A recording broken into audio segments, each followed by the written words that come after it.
All right, everybody. If you get named as an executor of a trust, it can get quite overwhelming.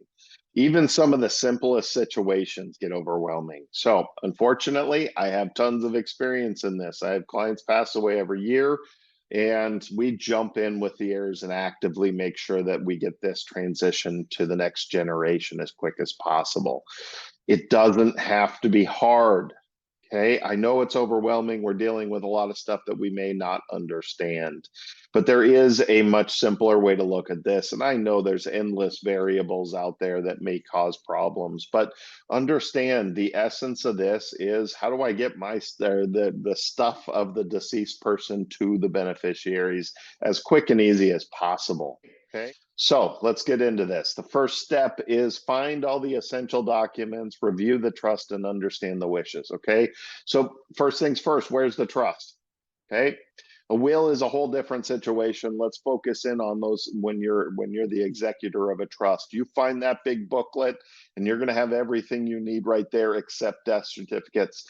You need to go make sure you get lots of those. You probably need 10, 15, depending on how complex and how many accounts they have. You definitely want a bunch of death certificates. In that big binder, you'll find a pour over will. This is in case you end up having to go to probate.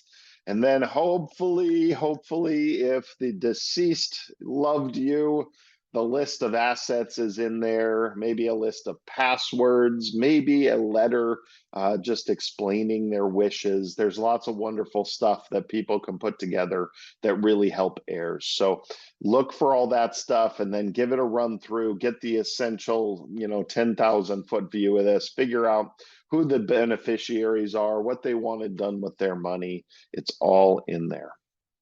Next part, locate and value all the assets. Well, if they gave you a list of assets, then it makes your inventory a lot easier to come up with. But make sure you break out those IRAs, list them, list the account values, list the Roth accounts, list the account values, because it'll be good to run through these with the beneficiaries, making sure they know what all's out there.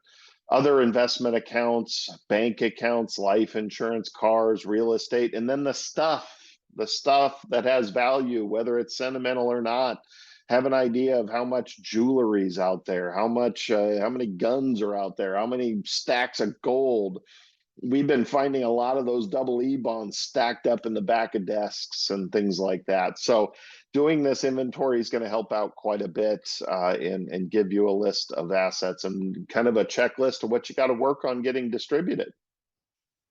Then jump in. In all reality, these IRAs and Roth accounts need to be taken care of quickly. First of all, the year the deceased passed away, they are still responsible for taking their own required minimum distribution. So you want to make sure that was dispersed.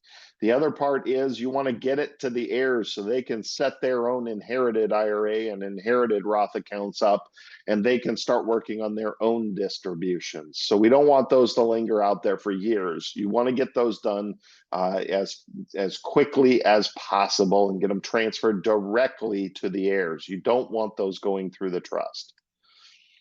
Then real estate. Sometimes this is the big time drag. Okay. If you're lucky, it's just going straight to the heirs. So all you got to do is change the title to the heirs. And if it was a beneficiary deed, that's one of the easiest things. So transfer the ownership to the beneficiaries. Let them deal with selling it if they want to, or deciding to buy each other out, or whatever the case may be. But in the case where you have to sell it and disperse the money, then you need to find a realtor. You need to figure out how you're going to get that house cleaned out. There's estate sale companies, but there's also call the heirs and say, hey, if you want any of this stuff, you better get over there and start cleaning out that house. And then list and sell that real estate. Consolidate remaining monies. So you should have an account open in the name of the trust. Hopefully they already had that account open.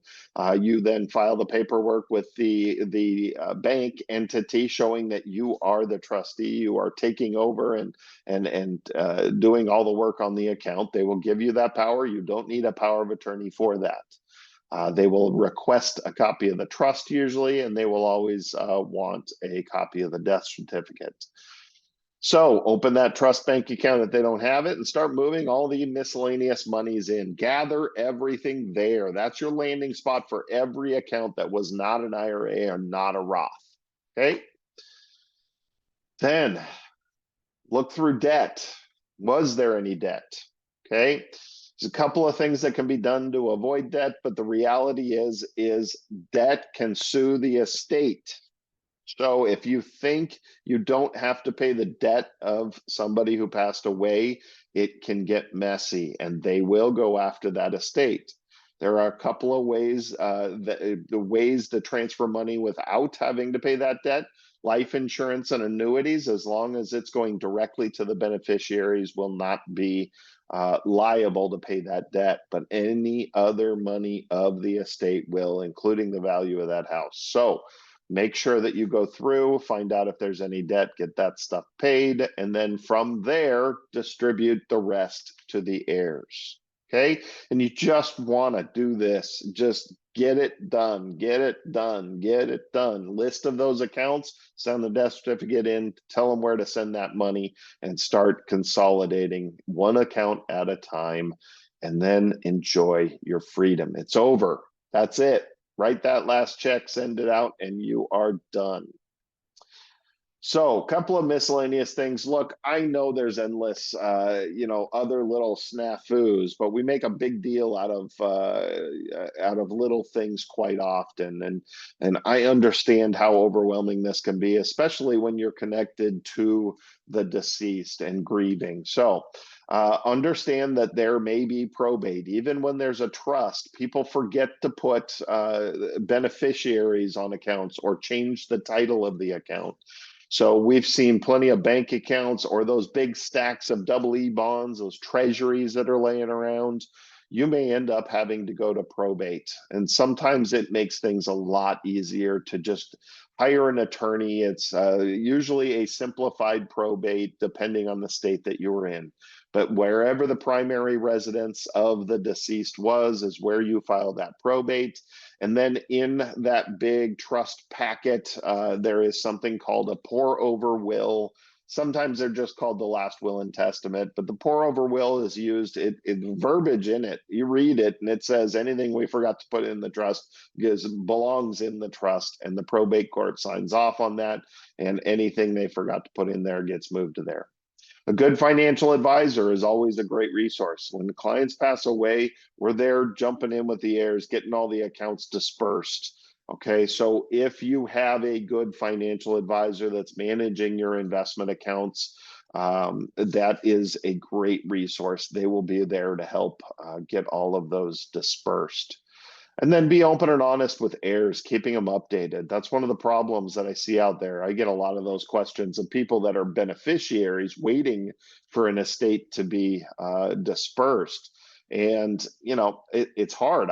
There's zero communication from the people in charge sometimes. So yes, in complex cases, there may be reasons for privacy, but the reality is the vast majority of these couple of kids disperse at 50-50.